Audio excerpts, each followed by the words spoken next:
For more on this situation, let's bring in Michael Pillsbury. He's Heritage Foundation Senior Fellow for China Strategy, also a Fox News contributor. Michael, how do you evaluate what the Chinese are saying here? Is this just more saber rattling for them, or is this taking it to a new level?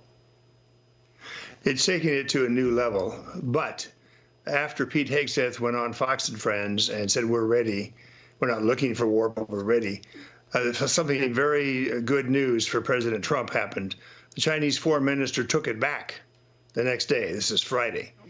That's really good news. The Chinese don't often do that. They're often quite arrogant and proud of what they say. But this is, to me, this is very striking that 2 days later, to have the foreign minister have about a 60-minute press conference repeating over and over how he wants to cooperate with the United States. We have to have peaceful coexistence. And that's not all. There was another Chinese concession that really quite striking.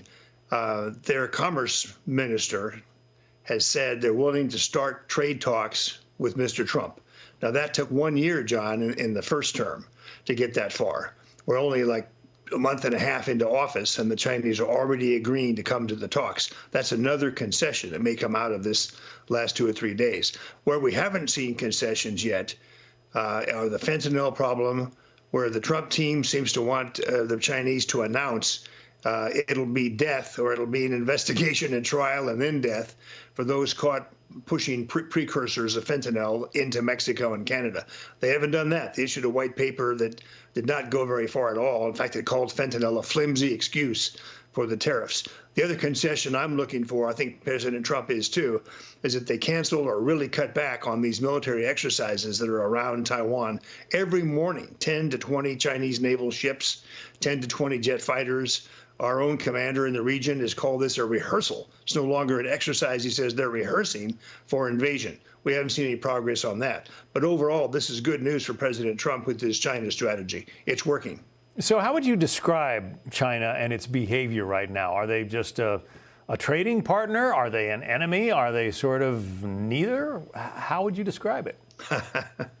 They're all of the above. And if you look at President Trump's own writing, he's written about China for a long time. One of my favorite books of his is in 2000, where he already sees China as a major threat. Then a second book of his in 2015 goes into more detail about how they're the cleverest, smartest negotiators in history, and it's going to take all we can do to successfully deal with them. You know, John, President Trump in his first term got that marvelous trade deal, 100 pages long, enforcement included. The Chinese did not honor it.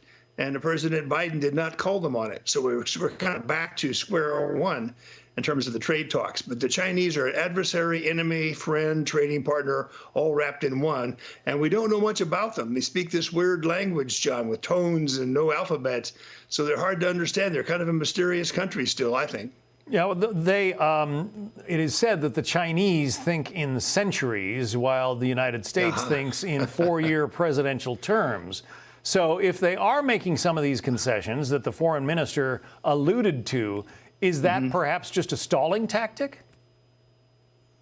It could be. Until the talks start, we're not going to know what they're up to. The first term, it was 13 rounds of talks, 13 rounds of American delegates going to Beijing, making clear what we wanted. And then their teams coming here. Sometimes President Trump, I think very cleverly, would take the Chinese delegation into the Oval Office and invite the press in and try to encourage them to make promises right in front of the American press. But we're not going to know until this begins to play out, I don't think. Well, the Chinese, it is said, are working toward sort of global hegemony. They believe that that is their destiny, to control everything under the heavens. Is that really their belief? Oh, John, thank you. You are advertising my most recent book, The 100-Year Marathon, China's Strategy to Replace America. So thank you very much.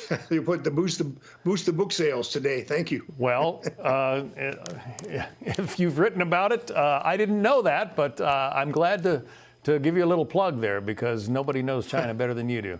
All right, Michael Pillsbury. A free copy of the book is on its way to you, John. I appreciate it. Thank you.